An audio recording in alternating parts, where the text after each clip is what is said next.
वन्दे बोधमयं नित्यं गुरुशङ्कररूपिणं जाभ्यां विना न पश्यन्ते सीधा सन्तः अस्थमीश्वरम्। बंधुओं,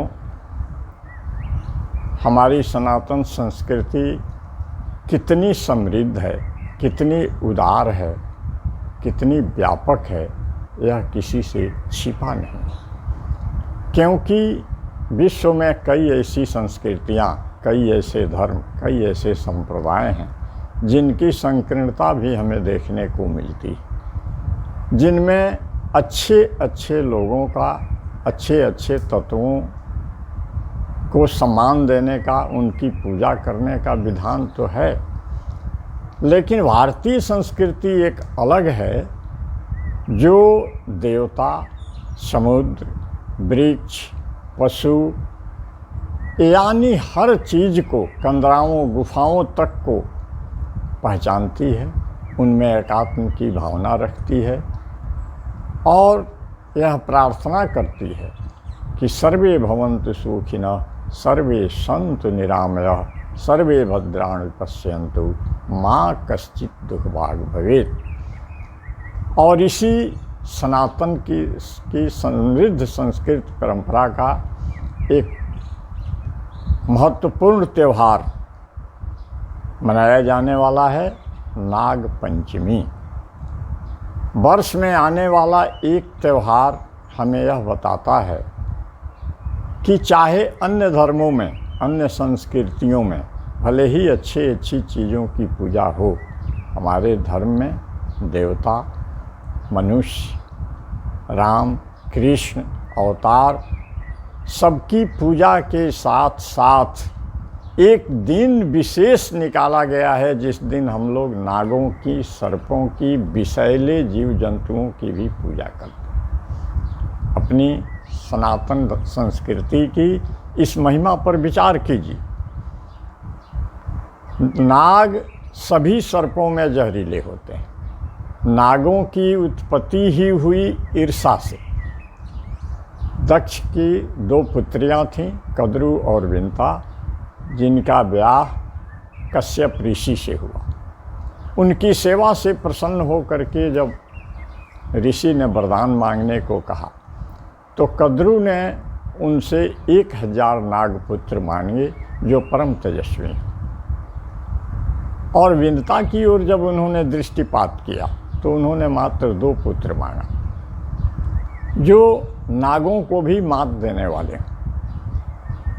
कश्यप ऋषि गर्भाधान के पश्चात तपस्या के लिए चले गए और उस समय के ऋषियों की क्या टेक्निक थी, कोई तकनीक होगी जिससे यह लिखा गया है पुराणों में कि समय आने पर कद्रु ने 1000 और विंता ने मात्र 2 अंडे दिए, जिन्हें 500 बरस तक गर्म बर्तन में रखा गया और घबरा करके विंता ने 1 अंडा फोड़ दिया, जिससे विकलांग अरुण की उत्पत्ति हुई, जिसको हमारे शास्त्र मान्यता देते हैं कि वही विकलांग अरुण सूर्यदेव के सारथी बने। उधर कद्रु के अंडों से 1000 तेजस्वी नागों की उत्पत्ति हुई और विंता ने धैर्य के साथ 1 अंडे का पालन पोषण किया तो उससे प्रबल पराक्रमी गरुड़ की उत्पत्ति हुई।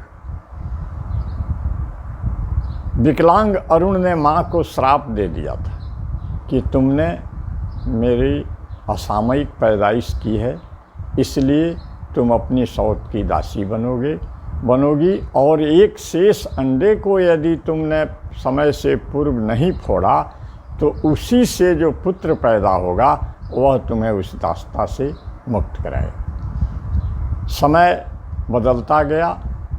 समय के चक्र ने विंता को कद्रु की दासी बना दिया। गरुड़ अपने सौतेले भाइयों को पीठ पर लाद कर समुद्र में जगह जगह घुमाते, नागलोक को दिखाते, भ्रमण कराते और फिर अपनी जगह पर लाते। एक दिन गरुड़ ने माँ से पूछा कि माँ, हमारी इस दास्ता का क्या कारण है, हम कैसे मुक्त होंगे।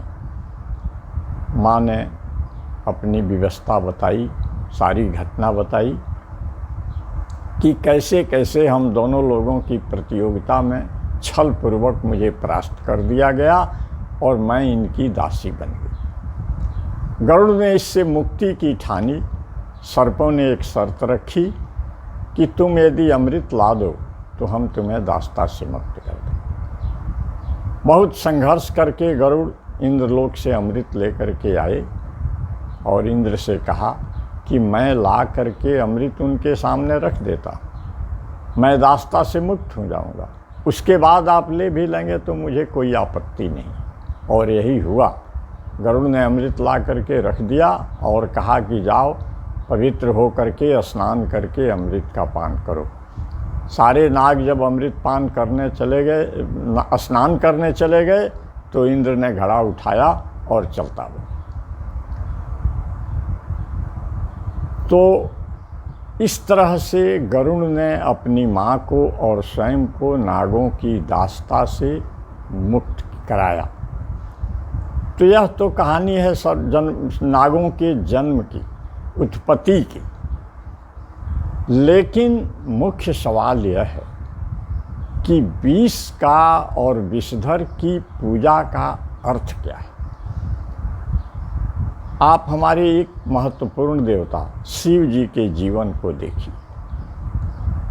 समुद्र मंथन में सबसे पहले हलाहल नाम का विष ही पैदा हुआ, जिसकी ज्वाला से जब सारा विश्व जलने लगा तो एकमात्र शिव जी ही समर्थवान देवता थे जिन्हें वह विष निवेदित किया गया और उन्होंने सहर्ष विष का पान किया, लोक हित के लिए, जग मंगल के लिए। और उन्होंने कहा कि देवताओं, यह विष मुझ पर कोई प्रभाव नहीं डाल सकेगा, क्योंकि मैंने अपने हृदय में राम नाम महामणि को धारण कर रखा है। यह विष तो मेरे राम नाम से मिल करके मेरे लिए विश्रामदायक ही सिद्ध हो जाएगा। और रामचरितमानस में गोस्वामी जी ने इसकी महिमा लिखी कि नाम प्रभाव जान शिव नीको, कालकूट फल दिन अमीको।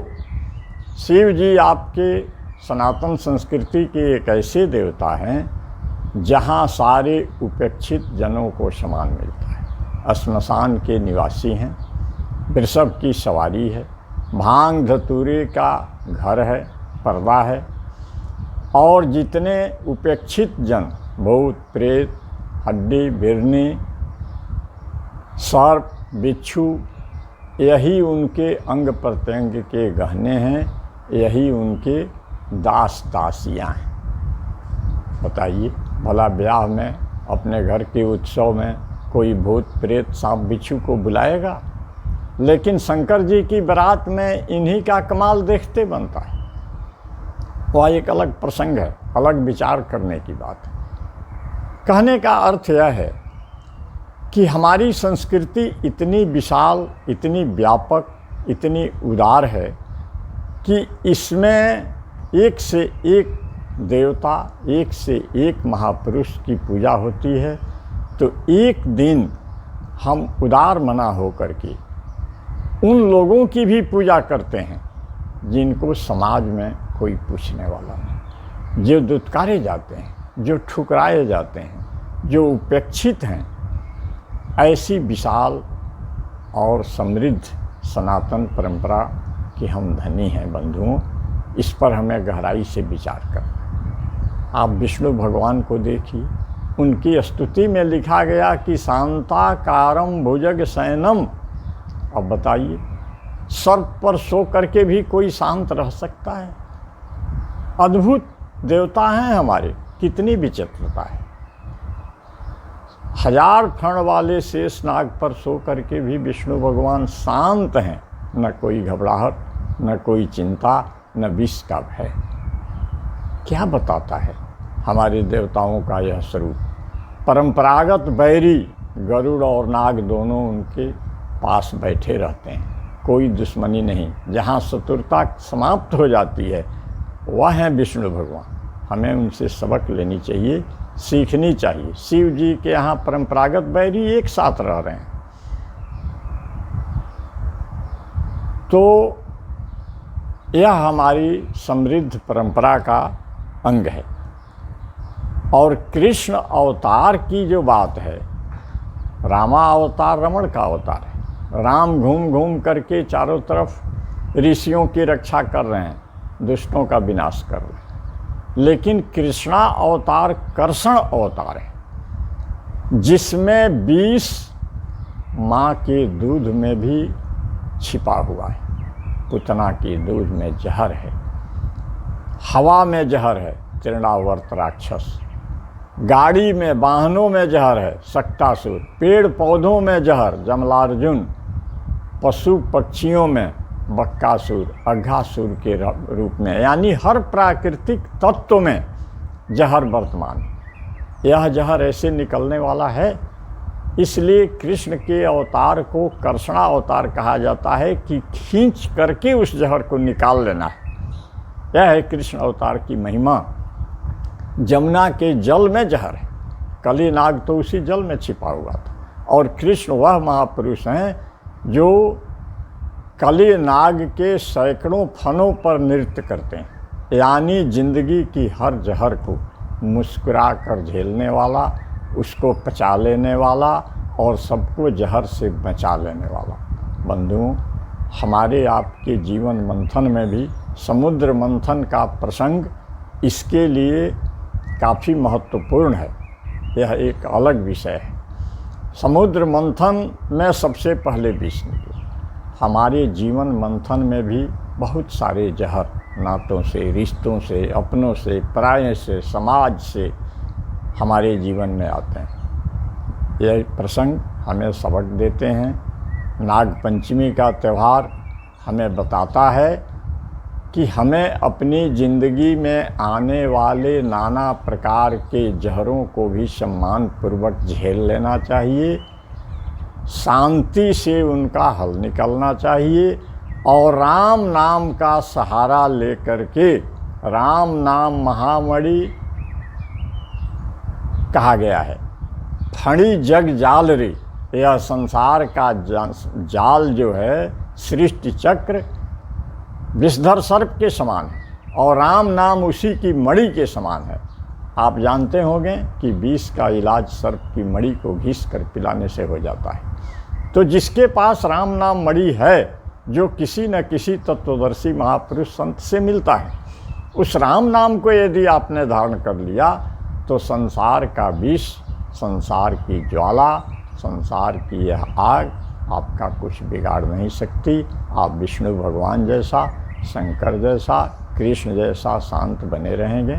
जीवन में आने वाली हर कठिनाइयों को शांतिपूर्वक, हर संघर्ष को झेलते रहेंगे, समाधान निकालते रहेंगे। अतः कल के होने वाले नाग पंचमी के त्यौहार पर विचार कीजिए, अपनी सनातन समृद्ध संस्कृति पर विचार कीजिए और इससे सबक लेकर के अपने जीवन को सुंदर, निरोगी, उपयोगी, कर्मयोगी बनाइए। यही शुभकामना है। धन्यवाद।